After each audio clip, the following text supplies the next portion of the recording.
Her heart was broken, but the cowboy promised her a life like no other. Montana Territory, 1875. Wildflowers dotted the rolling prairie beneath a sky so vast it seemed to swallow the horizon. The land was beautiful but unforgiving, much like life itself had been to Nora Miller. At 22, she'd already endured enough heartache for several lifetimes. She stood on the weathered porch of her father's homestead, watching dust devils dance across the parched earth. The ranch was failing, much like everything else in her life. Her blonde hair, normally pulled back in a practical bun, now whipped freely around her face in the prairie wind. Her blue calico dress, faded from too many washings, fluttered against her slender frame. "No man will ever break my heart again," she whispered to the wind. It had become her mantra since Thomas had left her at the altar 3 months ago, fleeing town with the banker's daughter and most of Nora's dowry money. The humiliation still burned hot in her chest. Out here, love was a luxury few could afford. The West demanded pragmatism, resilience, not the foolish romantic notions she'd once harbored. The frontier was for survival, not for dreams. That's what Nora told herself as she surveyed the struggling cattle operation her father had left her when consumption took him last winter. What she needed was to save the ranch, to prove she could stand on her own. What she wanted was for the pain to stop, for the whispers in town to fade, for a way to keep her home without selling herself into a loveless marriage to one of the land-hungry ranchers circling her property like vultures. What she didn't know was that fate had other plans, riding toward her homestead at that very moment. Zeke Irwin pulled his hat lower against the harsh afternoon sun as his horse picked its way across the uneven terrain. At 26, he'd already lived several lives: cavalry scout, cattle drover, ranch hand. The Civil War had turned him from a boy into a man overnight, and the years since had hardened him in ways that went beyond his lean, muscular physique. His clean-shaven face was tanned from years under the open sky, with laugh lines around eyes that had seen too much death. Unlike many men who roamed these parts, Zeke took pride in his appearance, believing that a man could be both tough and presentable. His dark brown hair was neatly trimmed, though in need of washing after days on the trail. "This has to be the place," he muttered to his horse, Thunder, as they approached a modest homestead, the Miller Ranch, according to the directions from the station master in Helena. Zeke carried a letter in his saddlebag, the reason for his journey. A promise made to a dying man, Nora's father, whom he'd met during a cattle drive months ago. The old man had taken a shine to Zeke, seeing something in him that others missed beneath his hardened exterior. When illness overcame him, he'd written to Zeke with one final request: check on his daughter. What Zeke hadn't expected was to find a situation so dire or a woman so beautiful. The first gunshot nearly took his hat off. "That's far enough, stranger," the voice was feminine but fierce, carrying across the yard with surprising authority. Zeke raised his hands slowly, keeping them visible as he squinted toward the source of the warning. There she stood on the porch, rifle leveled at his chest, blonde hair flying in the wind like a battle flag. "Miss Miller, Nora Miller," he called out, careful not to make any sudden movements. "Who's asking?" She didn't lower the rifle. "Name's Zeke Irwin. I knew your father. I've got a letter from him." He spoke calmly, though his heart hammered in his chest, not from fear. He'd faced worse than a defensive woman with a rifle, but from something else entirely that he couldn't quite name. "My father's been dead for months," her voice caught slightly. "He wrote before he passed. Asked me to check on you." Zeke kept his hands raised. "Mind if I reach into my saddlebag, show you the letter?" After a long moment, she nodded once, the rifle still trained on him. As Zeke slowly retrieved the letter, he noticed the disrepair of the ranch. Fences sagging, barn roof missing shingles, fields overgrown. One person couldn't maintain all this alone, especially someone who likely hadn't been raised to handle every aspect of ranching. He dismounted carefully and approached, extending the letter. "He spoke highly of you, said you were the strongest person he knew." Something flickered across her face, pain perhaps, or disbelief. She lowered the rifle slightly and took the letter with her free hand, eyes never leaving his as she broke the seal. Only when she recognized her father's handwriting did her guard drop fractionally. As she read, tears welled in her eyes, though she blinked them away quickly. "He had no right," she finally said, folding the letter. "No right to what, Miss Miller?" "To send you here to ask for help." She squared her shoulders. "I don't need saving, Mr. Irwin, especially not by another man who'll make promises he won't keep." The bitterness in her voice told Zeke everything he needed to know. Someone had hurt her badly. Someone had broken her trust. "I'm not here to save you," he said simply, "just to help if you'll have it, and then I'll be on my way." What Zeke couldn't admit, not even to himself, was that he was running too. From memories of war, from failed attempts at settling down, from the emptiness that followed him like a shadow. The promise to her father had given him purpose, a direction to ride, nothing more. At least that's what he told himself as he stood before this defiant, wounded woman whose blue eyes flashed with determination despite the sorrow lurking in their depths. 2 weeks, she finally said. I could use help with the fence line and getting the cattle moved to the north pasture.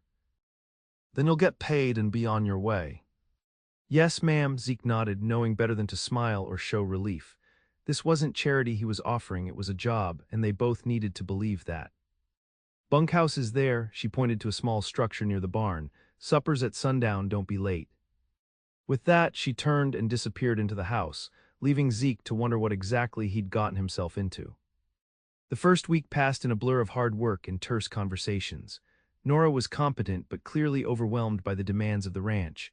She'd been raised to handle household matters, not breaking horses or mending fences.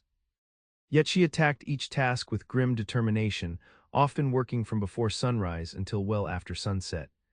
Zeke found himself admiring her resilience even as he worried about her stubborn refusal to acknowledge her limitations. On the third day, he found her trying to wrestle a calf to the ground for branding, her face red with exertion and frustration. "Let me," he said, stepping in without waiting for permission. "I can manage," she snapped, though her trembling arms suggested otherwise. "Never said you couldn't," he gently moved her aside. "But this is a two-person job and I'm here, so why not use me?" Something in his matter-of-fact tone seemed to reach her. She stepped back, watching as he easily subdued the calf. "My father always made it look so easy," she said quietly. "He'd been doing it his whole life." Zeke handed her the branding iron. "Your turn, I'll hold." It became their pattern. He would take the lead on the tasks requiring more strength, but always find ways to include her, teach her. Never making her feel incapable, just acknowledging the reality that some jobs were easier with two. By the end of the first week, they'd fallen into a rhythm. Breakfast at dawn, work until midday, a brief rest during the hottest part of the afternoon, then more work until sunset. Supper was taken together on the porch, watching the stars emerge over the mountains. Their conversations remained practical at first, about cattle prices, weather predictions, repair priorities. But gradually other topics began to weave their way in. "Were you in the war?" she asked one evening, noticing the way he sometimes stared into the distance, seeing things that weren't there. "Yes, ma'am, cavalry," he didn't elaborate. "My father was too old, my brother too young," she stared into her coffee cup. "Then influenza took my brother anyway in '67, Mom followed a year later." "I'm sorry," and he was. Zeke knew about loss, how it hollowed you out from the inside. "Frontier life," she said with a shrug that didn't quite hide her pain. "People come, people go, you learn not to get attached." The words struck a chord in Zeke. Wasn't that exactly how he'd been living? Moving from place to place, taking jobs that ended, making acquaintances but never friends, certainly never anything more. "Is that why you're not married?" he asked, then immediately regretted the personal question. "Forgive me, that's not my business." Something dark crossed her face. "I was engaged." He found someone with more money and fewer responsibilities. She gestured to the ranch around them. "Turns out men don't want a wife who comes with a struggling cattle operation and calloused hands."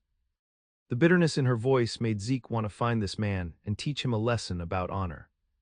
Instead, he said, "Some men don't know real value when they see it." Their eyes met briefly in the fading light before she looked away. "We should turn in," she said, standing abruptly. "Early start tomorrow if we want to get those cattle moved." As Zeke walked to the bunkhouse, he realized with a jolt that for the first time in years, he wasn't thinking about moving on to the next place. The thought should have terrified him. Instead, it felt strangely like relief. The cattle drive to the north pasture was supposed to be straightforward, a day's work at most, but the West rarely allowed for easy days. They'd been moving the small herd for several hours when the sky darkened ominously. Nora looked up with concern. "We need to get them to higher ground. The wash up ahead floods with even a little rain." No sooner had she spoken than thunder cracked overhead, and the skies opened up. The gentle summer rain quickly became a deluge, the dry earth unable to absorb the sudden moisture. Water began flowing across the ground in sheets. "The cattle!" Nora shouted over the storm, wheeling her horse toward the increasingly agitated herd. Zeke followed, seeing the danger immediately. The cattle were starting to scatter, moving dangerously close to the wash, which was already beginning to fill with rushing water. Head them off on the left, he called to Nora, spurring Thunder toward the right flank of the herd. For several chaotic minutes, they worked in tandem, pushing the frightened animals away from the dangerous low ground. Rain pelted them mercilessly, turning the earth beneath their horses' hooves to slick mud. Then it happened. A flash of lightning, a crack of thunder directly overhead. Nora's horse reared in panic, throwing her backward into the mud. Zeke watched in horror as she tumbled down the slick embankment toward the now raging wash. Without hesitation, he abandoned the cattle and galloped toward her. She was scrambling to her feet when he reached her, but the ground was giving way beneath her. "Take my hand," he shouted, leaning perilously from his saddle. Their fingers touched, slipped on the rein, then caught. With a powerful heave, he pulled her up behind him just as the ground where she'd been standing collapsed into the churning water. Her arms wrapped around his waist, face pressed against his back. He could feel her trembling from cold, from fear, from the rush of near death. "I've got you," he said, though his words were likely lost in the storm. They managed to round up most of the cattle, herding them to higher ground where a stand of trees offered some shelter. By the time they'd finished, both were soaked to the bone and exhausted.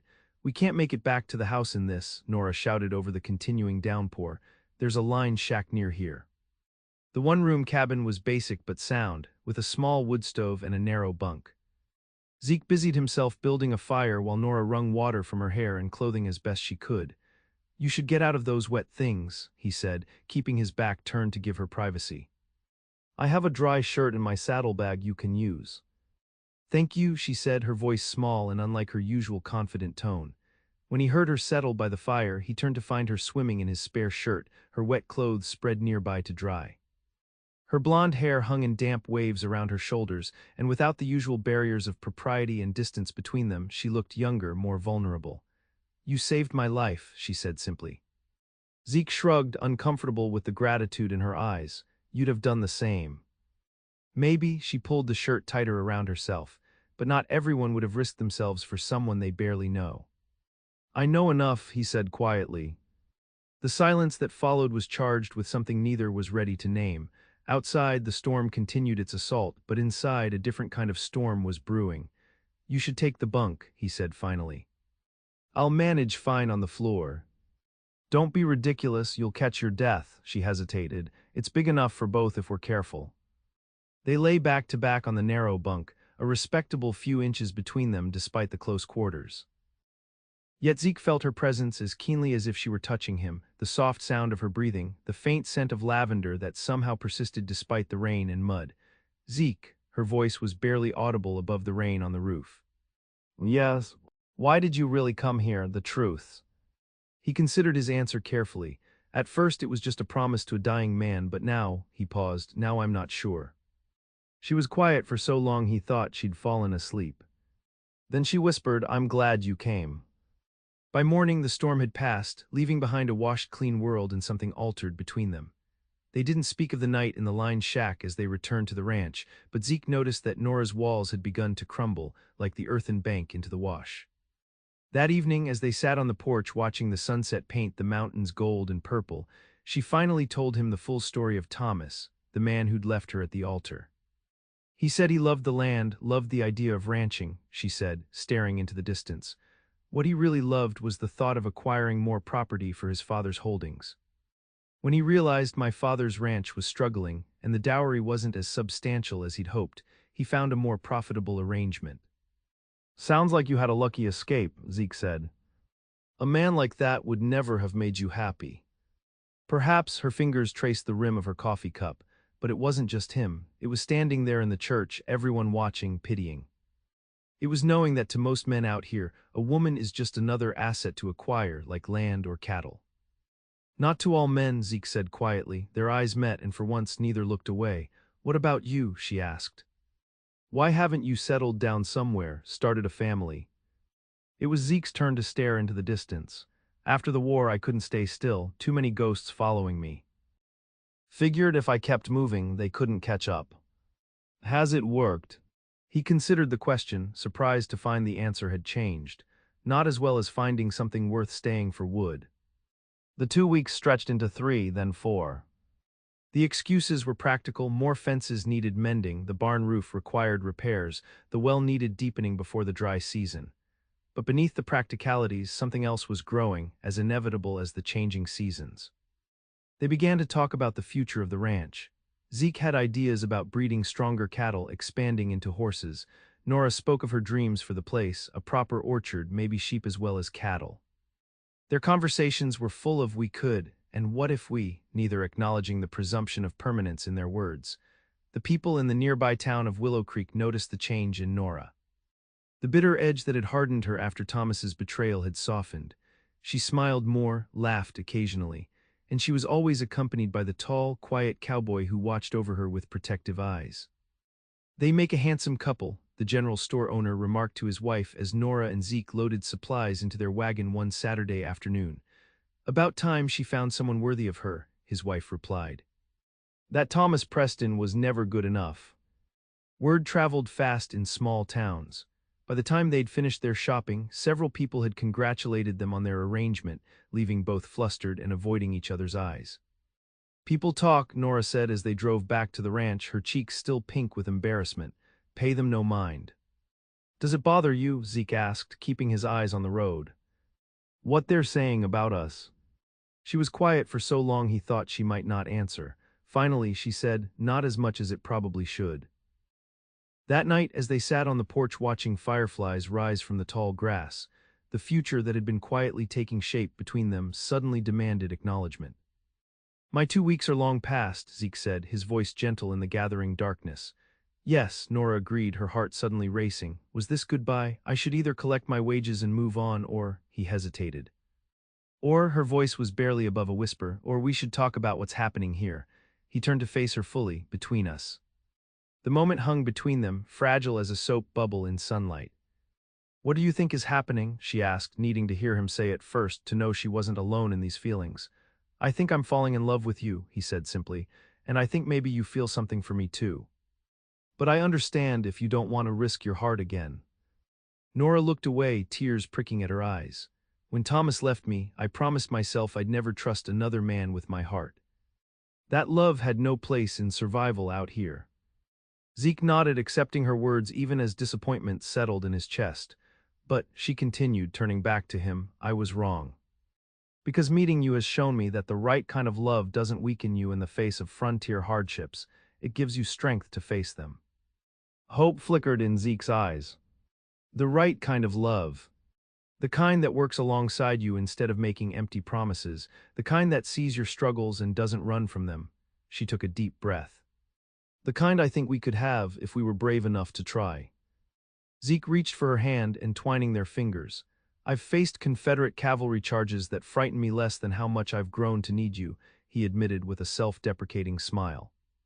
"Then we're both terrified," she said, returning his smile with a tremulous one of her own. "That seems like a good place to start." Their first kiss was gentle, tentative, a question and an answer all at once. When they pulled apart, both were smiling, the fear in their eyes replaced by something warmer, more certain. "I can't offer you riches," he said, "but I promise to build a good life with you here, to never leave when things get hard." "That's the only promise that matters," she replied. As summer turned to fall, the ranch began to transform under their combined efforts. Zeke's knowledge of horses complemented Nora's understanding of the land. Together, they made decisions that gradually turned the struggling operation into something with potential for real prosperity. They were married in October, a small ceremony in the same church where Nora had once been abandoned. But this time, when she walked down the aisle, it was toward a man whose eyes held no calculation, only devotion. "I never thought I'd be thankful for Thomas leaving," she confessed to Zeke that night as they lay together in what was now their shared bedroom. "But if he hadn't, you might never have found me." "I'd have found you somehow," Zeke said with certainty. "Some things are meant to be, no matter how long the trail getting there." Their happiness might have continued uninterrupted if the past hadn't come riding up to their gate one crisp November afternoon. Nora was hanging laundry while Zeke repaired a wagon wheel when the sound of approaching horses made them both look up. 3 riders approached, led by a well-dressed man Nora recognized immediately. "Thomas," the name fell from her lips like a stone. Zeke was at her side instantly, his hand protective at the small of her back. Thomas Preston pulled his horse to a stop, looking over the improved ranch with obvious surprise before his eyes settled on Nora and the man beside her. "Nora," he tipped his hat as if they were casual acquaintances. "You're looking well." "What do you want, Preston?" Her voice was steady, though Zeke could feel the tension in her body. Just passing through, checking on old friends. His smile didn't reach his eyes. I heard you'd married, congratulations. Thank you, she said coldly. Now if you'll excuse us, we have work to do. Thomas's smile faltered. Actually, I came to discuss business. My father's cattle operation is expanding. We're looking to acquire more grazing land. This land isn't for sale, Zeke said, speaking for the first time. Thomas assessed him coolly. Everything has a price, mister. Irwin, Zeke Irwin, and my wife already gave you an answer. Wife, Thomas said the word as if testing it. How quickly things change. Last I heard, this ranch was failing. Your father's debt's mounting. His gaze returned to Nora. I wonder if your new husband knows about the mortgage with the Helena Bank. Zeke felt Nora stiffen beside him. What mortgage? He asked quietly. It's nothing, she said quickly. Just a small loan my father took out before he died. I've been making the payments. Small, Thomas laughed. It's enough to lose this place if you miss even one payment. And from what I hear, last month's payment was late. Zeke turned to Nora, confusion in his eyes. You never mentioned a mortgage. It wasn't important, she insisted, but her voice lacked conviction. Wasn't important, Thomas raised an eyebrow, or wasn't convenient to tell your new husband that you married him to save your failing ranch? That's enough, Zeke's voice was dangerous now. Get off our land. Thomas raised his hands in mock surrender. No need for hostility. I came to make a generous offer. The Preston family will buy your mortgage from the bank, give you a fair price for the land. Enough to start fresh somewhere else without this burden.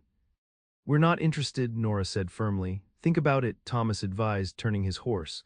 The offer stands for 1 week. After that, he shrugged. Well, banking is such a precarious business these days. Who knows what might happen to loan terms when banks change hands? With that veiled threat hanging in the air, he and his companions rode away, leaving behind a silence heavy with unspoken questions. Why didn't you tell me? Zeke finally asked as they watched the dust settle on the road. I was handling it, Nora said defensively. The payments are manageable with the ranch improving. That's not the point. He ran a hand through his hair in frustration. We're supposed to be partners, no secrets. Like you've shared everything about your past, she countered, her own anger rising. You still wake up shouting from nightmares you refuse to discuss. That's different. Is it? We both came into this marriage with our scars, Zeke. Some just happened to have dollar amounts attached to them. She turned and walked toward the house, leaving him standing alone with the realization that perhaps they'd rushed into something neither was fully prepared for. That night they slept with a wall of silence between them. Zeke lay awake, staring at the ceiling, wondering if Thomas's insinuation held any truth. Had Nora seen him as a solution to her financial troubles rather than a partner she loved? The thought cut deeper than any knife. Beside him, Nora feigned sleep while her mind raced. She should have told Zeke about the mortgage, but it had seemed unimportant compared to the feelings growing between them. Now Thomas had poisoned something beautiful with his accusations, making her question whether Zeke had ever truly trusted her at all. The next morning, they moved around each other cautiously, the easy companionship of recent months replaced by stiff politeness. I'm riding into town, Zeke announced after breakfast. Need to speak with the banker. I see, Nora's voice was neutral. Will you be back for supper? The question held more weight than its simple words. Was he leaving, as she feared all men eventually did? Yes, he said, his expression softening slightly. We need to talk, Nora, really talk. But first I need facts, not Thomas Preston's version of them. She nodded, relief and apprehension warring within her. At the bank, Zeke discovered the situation was both better and worse than Thomas had implied. The mortgage existed, but the payments were indeed manageable with their improved operations. What concerned him was the news that the bank was indeed in negotiations to sell its loans to a larger banking house, one partially owned by Preston Sr. If that sale goes through, the banker explained apologetically, terms could change, nothing illegal, mind you, just adjustments to interest rates, payment schedules. Enough to force foreclosure if someone wanted the land badly enough, Zeke concluded grimly. The banker's uncomfortable silence was answer enough. On the ride home, Zeke's mind worked furiously. They needed to either pay off the mortgage entirely, impossible with their current resources, or find a way to transfer it to another bank before the sale went through. He was so lost in thought that he almost missed the smoke on the horizon, coming from the direction of their ranch. Spurring Thunder to gallop, Zeke covered the remaining distance in record time, his heart in his throat. As he crested the final hill, he saw their barn engulfed in flames, Nora and two ranch hands desperately trying to control the blaze. He threw himself into the fight, but it was too late to save the structure. By nightfall, all that remained were smoking ruins and the acrid smell of burned wood. "How did it start?" he asked as they sat exhausted on the porch steps. "I don't know," Nora said, her face streaked with soot. "I was in the house when I smelled smoke. By the time I got outside, the back wall was already burning." Was anything unusual happening before the fire? Anyone around who shouldn't have been? She looked at him sharply. "You think this was deliberate?" Zeke chose his words carefully. "I think Thomas Preston made it clear he wants this land, and I think he's not a man who takes rejection well. But arson, that's a serious accusation. So is threatening to manipulate bank loans to force someone off their land." Zeke took her hands in his. "Nora, there's something you should know about Thomas's plans for the bank." As he explained what he'd learned in town, her expression grew increasingly troubled. "So they could raise the interest rate, demand immediate payment in full," she summarized. "Unless we find another bank to take over the mortgage, one the Prestons don't control." They sat in silence, the enormity of their situation settling over them like a heavy blanket. "I'm sorry I didn't tell you about the mortgage," Nora finally said. "It wasn't because I was using you or hiding anything important, it felt like admitting failure. That I couldn't manage on my own what my father had built." Zeke squeezed her hands gently. "You don't have to manage on your own anymore. That's what marriage means, facing things together, the good and the bad." "Is that what we're doing?" "Facing this together," her voice was small, "because it feels like Thomas has already driven a wedge between us with just a few words." "Only if we let him," Zeke said firmly. "I didn't marry you for your ranch or your finances, Nora. I married you because for the first time since the war I found someone worth stopping for, worth building a life around." Tears filled her eyes. "I was so afraid you'd think what he said was true." "For about 5 minutes," he admitted with a rueful smile. "Then I remembered how you looked at me that day in the line shack when there was nothing to gain but comfort in a storm. No calculation there, just connection." She leaned into him then, the tension of the past 24 hours dissolving as his arms came around her. "We'll figure this out," he promised, "together." The next few days were a flurry of activity. While they couldn't prove the barn fire was arson, they took no chances with security, taking turns keeping watch through the night. During the day, they rode to neighboring ranches, seeking advice and potential loans to pay off the mortgage before the bank's sale went through. The response was discouraging. Most ranchers were land-rich but cash-poor, especially with winter approaching. A few offered small loans, but nowhere near the amount needed. "What about selling part of the herd?" Nora suggested as they rode home from yet another disappointing meeting. "We'd have to sell almost all of it," Zeke calculated grimly. "And then how would we rebuild?" They were approaching a creek crossing when Nora suddenly reined in her horse. "Wait," she said, an idea forming. "What about the north section? The land beyond the ridge. What about it?" "It's separate from the main ranch, good grazing, but we're not using it much. If we sold just that parcel." Zeke considered it. It might be enough to cover the mortgage. "But selling land feels like giving in to Preston's plan." "Not if we're the ones controlling the sale," Nora pointed out. "And not if we sell to someone who'll be a good neighbor, not a threat." It was their best option, they agreed. The next day, they placed notices in several territorial newspapers advertising the parcel for sale. 3 days later, as the deadline for Preston's offer loomed, they received an unexpected visitor. Clive Morrison was a cattle buyer they'd dealt with before, a straightforward businessman with a reputation for fair dealing. He arrived unannounced, interested not in their cattle but in their land advertisement.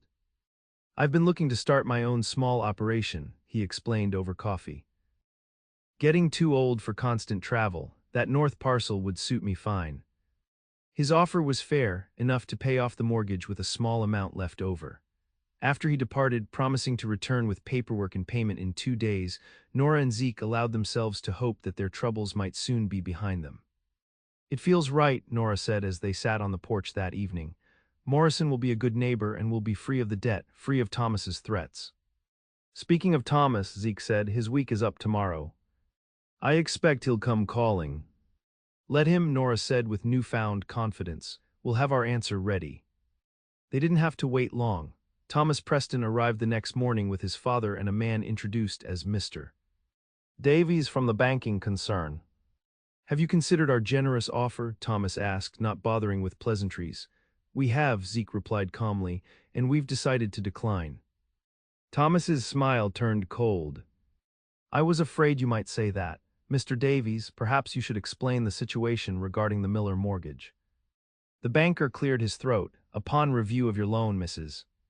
Irwin, we've determined that certain terms need adjustment. The interest rate will increase by 3%, effective immediately, and will require a good faith payment of 20% of the principal within 30 days. That's impossible and you know it, Nora said, anger rising in her voice. Business is business, Preston Sr. spoke for the first time. However, our purchase offer still stands. In fact, given the circumstances, it seems like your only viable option. Zeke stepped forward, placing himself between the Prestons and Nora. Actually, we have another option entirely. He explained about Morrison's offer on the north parcel and their plan to pay off the mortgage in full. The look of thwarted calculation on Thomas's face was almost worth all the worry of the past week. Morrison. Preston Sr. frowned. Clive Morrison, the cattle buyer. The very same, Nora confirmed. I see. The older man exchanged a look with his son, Thomas, a word. They stepped aside for a private conversation, their gestures becoming increasingly animated. When they returned, Preston Sr.'s expression was neutral, but Thomas looked furious. We'll be increasing our offer by 15%, the elder Preston announced, for the entire property, of course. The ranch isn't for sale, Zeke repeated. Any part except the north parcel, which Mr. Morrison will be purchasing the day after tomorrow. Morrison won't be purchasing anything, Thomas snapped. He works for us. Nora and Zeke exchanged confused glances. What are you talking about? Nora demanded. Clive Morrison has been a cattle buyer for Preston Holdings for 15 years, Preston Sr. explained smoothly. When he saw your advertisement, he naturally informed us. We sent him to assess the situation. The betrayal hit Nora like a physical blow. He was working for you all along. Business, Preston Sr. shrugged, nothing personal. Now about our increased offer. Get off our land, Zeke interrupted, his voice deadly quiet. Now. For a moment it seemed Preston Sr. might argue, but something in Zeke's expression made him reconsider. Very well. But the bank's terms stand. 30 days, Mrs. Irwin, then we'll be back to take possession. As they watched the Prestons ride away, the weight of their situation crashed down anew. What do we do now? Nora whispered, the confidence of the previous evening shattered. Zeke pulled her into his arms, his mind racing. I don't know yet, he admitted, but we'll figure it out. We still have 30 days. That night was the darkest of their marriage. For the first time, the possibility of losing everything, the ranch, their home, the future they'd begun to build, seemed real and imminent. There's one option we haven't discussed, Nora said as they lay in bed, both too anxious for sleep. What's that? Selling the cattle, not all of them but enough, between that and what we've saved. It would leave us with almost nothing to rebuild with, Zeke pointed out. And winter coming on. But we'd have the land and each other. She turned to face him in the darkness. My father used to say land endures when everything else fails. We can always get more cattle. We can't replace this home. Zeke was silent, considering. Finally he said, there might be another way, but I'd have to leave for a while. Leave, the word carried all her fears of abandonment, just for a week or two. There's someone who might help us, an old cavalry commander who owes me a favor. He's got money and influence. Where is he? Denver. Denver was at least a week's hard ride each way, assuming good weather. With winter approaching in the mountains, it could be much longer. That's too far, Nora said, her voice tight with worry. Too much could go wrong. Do you trust me? He asked simply. Yes, she answered without hesitation. But I also know the mountains in winter. I know how quickly storms come up, how trails get lost. I made you a promise, he reminded her gently, to build a life with you here. To never leave when things get hard. This is different. No, it isn't. I'm trying to keep that promise, to save our home. They argued long into the night, neither willing to concede. But by morning, Nora had reluctantly agreed that Zeke's plan offered their best hope. 2 weeks, she said as he prepared to leave the next day. If you're not back in 2 weeks, I start selling cattle. Fair enough, he kissed her, pouring all his love and determination into the embrace. I will come back to you, Nora, with or without the money. That's a promise that doesn't come with conditions. As she watched him ride away, Nora fought the fear that threatened to overwhelm her. Thomas had abandoned her at the altar. Her father, despite his love, had left her through death. Now Zeke was riding into the mountains as winter approached, all for a chance that might come to nothing.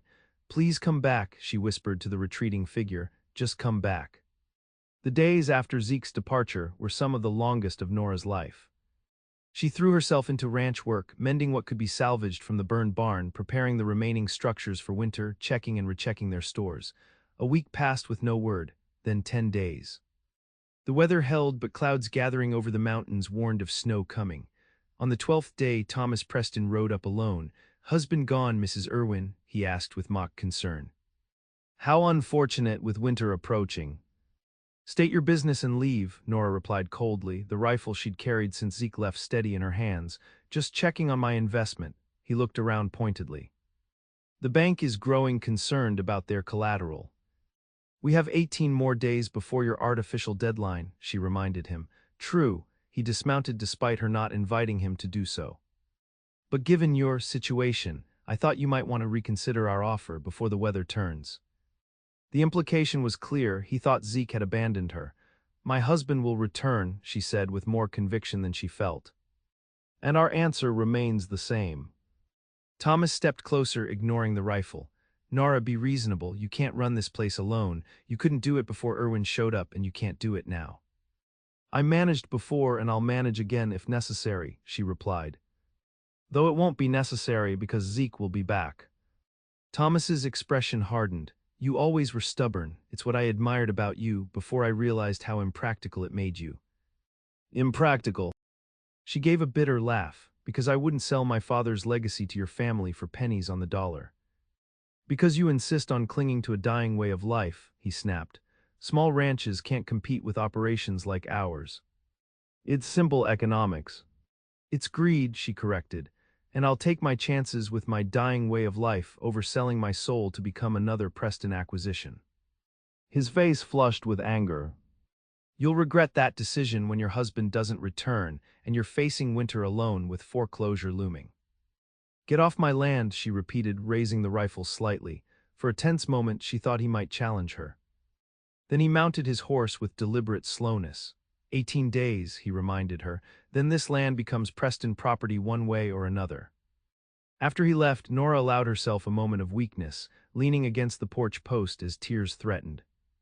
What if Zeke didn't make it back in time? What if Thomas was right and she was being stubborn rather than practical? No, she decided, straightening. Zeke had promised to return, and until proven otherwise, she would hold to that promise. In the meantime, she had work to do. The next 3 days brought the first snow, light at first, then heavier. Nora watched the mountain passes disappear under white blankets and tried not to imagine Zeke trapped somewhere in the growing storm. On the 16th day after his departure, with the deadline for the bank payment looming, Nora made a difficult decision. She would need to start selling cattle if Zeke didn't return in the next day or two. It wouldn't be enough to pay off the mortgage entirely, but it might buy them more time. She was making a list of which animals to sell first when she heard hoofbeats approaching. Her heart leapt, then fell as she recognized not Zeke's familiar riding pattern, but the sound of multiple horses. Grabbing her rifle, she stepped onto the porch to find Thomas Preston approaching with his father, Mr. Davies, from the bank, and 2 rough-looking men she didn't recognize.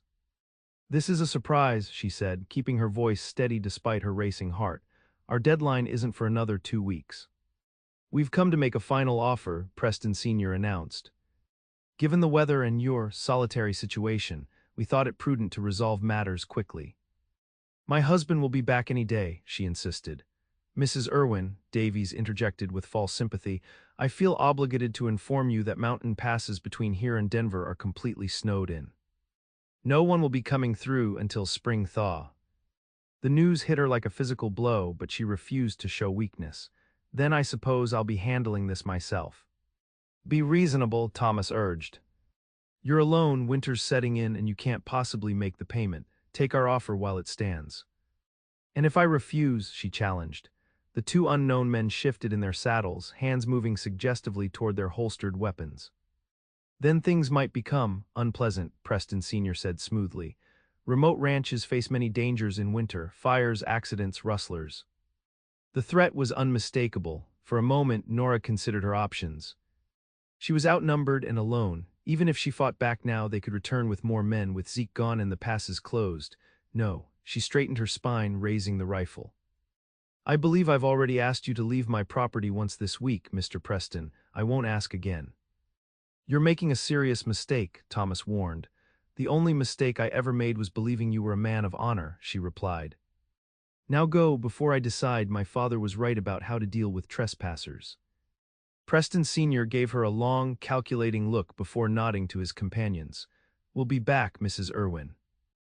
With the sheriff and foreclosure papers.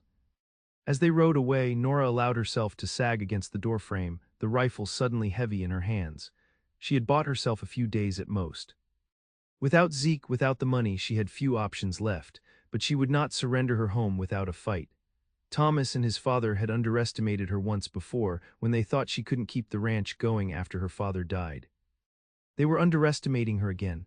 That night, as snow fell heavily outside, Nora made preparations. She brought the remaining livestock into sheltered areas, secured extra food in the root cellar, loaded every firearm in the house. If the Prestons returned with force, she would be ready. She was checking the windows one last time when she heard it, the faint jingling of harness bells, almost lost in the howling wind. Grabbing a lantern, she rushed onto the porch, straining to see through the swirling snow. A shape emerged from the whiteness, not a lone rider, but a wagon with two figures on the seat. Hope surged through her as she recognized the broad shoulders of the man handling the reins. Zeke, she called out, rushing down the steps into the snow. The wagon pulled to a stop and Zeke jumped down, catching her as she flew into his arms. For a long moment they clung to each other, the cold forgotten in the warmth of reunion. You came back, she whispered against his frost-covered coat. I promised I would. He pulled back to look at her, his eyes drinking in her face as if memorizing it anew. Though it was closer than I would have liked, passes are closing fast. Only then did Nora notice the second figure climbing stiffly from the wagon. An older man, distinguished despite his travel-worn appearance, with a military bearing that time had not diminished. Nora, this is Colonel James Harrington, Zeke introduced. My former commanding officer and, if we're lucky, our financial savior. The colonel bowed slightly. Mrs. Irwin, your husband spoke very highly of you, said you were worth riding through a blizzard for. His eyes twinkled. Having met you, I can see he wasn't exaggerating. You're welcome here, Colonel, Nora said, finding her composure. Please come inside where it's warm. As they settled in the kitchen with hot coffee, Zeke explained his journey. He'd reached Denver just as the weather was turning, found the colonel, and explained their situation. Harrington, who'd been looking for investment opportunities away from the city, had immediately seen the potential in partnering with them. The colonel's proposition is simple, Zeke concluded. He'll pay off the mortgage in full in exchange for a 20% stake in the ranch and first option to buy any cattle we breed for his new shipping business. It's a fair deal for all, Harrington added. I get reliable stock and a piece of land that will only appreciate as the territory develops. You get to keep your home and freedom from Preston's machinations. You know the Prestons? Nora asked, surprised. The colonel's expression hardened. By reputation only, which is enough. Men who use banks to steal what they can't buy outright deserve neither respect nor mercy. They were here today, Nora admitted, threatening me. Saying the passes were closed and no one could get through until spring. Zeke's eyes darkened with anger. Did they hurt you? No, just threats, she squeezed his hand reassuringly. But they'll be back with the sheriff, they said. Let them come, the colonel said confidently. I brought something more valuable than just money. He reached into his coat and withdrew a folded document. A letter from the territorial governor, who happens to be an old friend. It addresses certain irregular banking practices that have been brought to his attention. Nora looked from the letter to Zeke in amazement. You did all this in 2 weeks. I told you I'd come back with or without the money, he said simply. I just thought I'd try to bring both. The next morning dawned clear and cold. Nora and Zeke stood on the porch with Colonel Harrington, watching as a group of riders approached the Prestons, Mr. Davies and the local sheriff. Right on schedule, the colonel remarked dryly. Shall we receive our visitors, Mrs. Irwin? Thomas's triumphant expression faltered as he recognized not only Zeke standing beside Nora, but the distinguished older gentleman whose reputation apparently preceded him. Colonel Harrington, Preston Sr. acknowledged stiffly, "This is unexpected." "I expect most things that interfere with your plans are, Mr. Preston," the colonel replied pleasantly. "Sheriff Biggs, good to see you again. How's that boy of yours at West Point?" The sheriff, clearly surprised to find himself addressed by name by the colonel, stammered a reply about his son doing well. "We've come on official business," Thomas interrupted, irritation clear in his voice. "Regarding the mortgage on this property." "Ah yes, the mortgage," Colonel Harrington nodded. "Mr. Davies, I believe you're the representative of the bank in this matter. I have a draft here for the full amount outstanding. I trust that will resolve any concerns." Davies took the offered document, examining it with barely concealed disappointment. "This appears to be in order, yes." "Excellent," the colonel smiled pleasantly. "Oh, and I also have this letter from Governor Evans. He's most interested in some of the banking practices your institution has been engaged in. Perhaps you'd like to deliver it personally to your superiors." The banker paled visibly as he accepted the sealed document. "This is outrageous," Thomas sputtered. Can't just what, Mr. Preston?" Zeke stepped forward. "Pay our debts, protect our home from men who set fires and make threats." "Fires?" the sheriff questioned sharply. "What fires?" "Our barn burned under suspicious circumstances right after Mr. Preston here made threats about taking our land," Nora explained. "Convenient timing, wouldn't you say?" "You have no proof of anything," Preston Sr. cut in smoothly. "And we certainly didn't come here to be insulted. Davies, if the debt is satisfied, our business here is concluded." "Not quite," Colonel Harrington interjected. "Sheriff, while you're here, I'd like to file a formal complaint about trespassing and intimidation. Mrs. Irwin can provide the details." As the Prestons realized their plans were unraveling, their composed facades cracked. Thomas's face flushed with anger, while his father's eyes narrowed calculatingly. "This isn't over," Thomas muttered as they prepared to leave. "Actually, it is," Zeke replied firmly. "This ranch and everything on it belongs to us and Colonel Harrington now. You're not welcome here again." As they watched the defeated party ride away, Nora leaned into Zeke's embrace, relief and triumph washing over her. "You did it," she whispered. "You saved our home." "We did it," he corrected, pressing a kiss to her forehead. "Together." Spring came early that year, bringing with it new life and possibilities. The partnership with Colonel Harrington proved fruitful beyond their expectations. His connections brought new markets for their cattle, while his investment allowed them to rebuild the barn better than before and expand their breeding program. The Prestons, their schemes exposed by the governor's investigation, found their influence in the territory significantly diminished. Thomas eventually left for California, while his father focused on legitimate business ventures out of necessity rather than choice. On a warm May evening, as they sat on their porch watching the sunset paint the mountains gold, Nora rested her head on Zeke's shoulder. "Do you remember what you promised me when we first talked about marriage?" she asked. "You said you couldn't offer me riches, but you'd build a good life with me here." "I remember," he said, his arm tightening around her. "You've given me so much more than that," she said softly. "Security, yes, a thriving ranch. But most importantly, you've shown me that love doesn't have to be a weakness out here. It can be strength."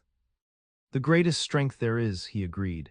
"When I rode back through that blizzard, it wasn't thoughts of the ranch that kept me going. It was you coming home to you." "Home," she repeated, savoring the word. "That's what you've really given me, not just a place but a feeling, belonging." He turned to face her fully, taking both her hands in his.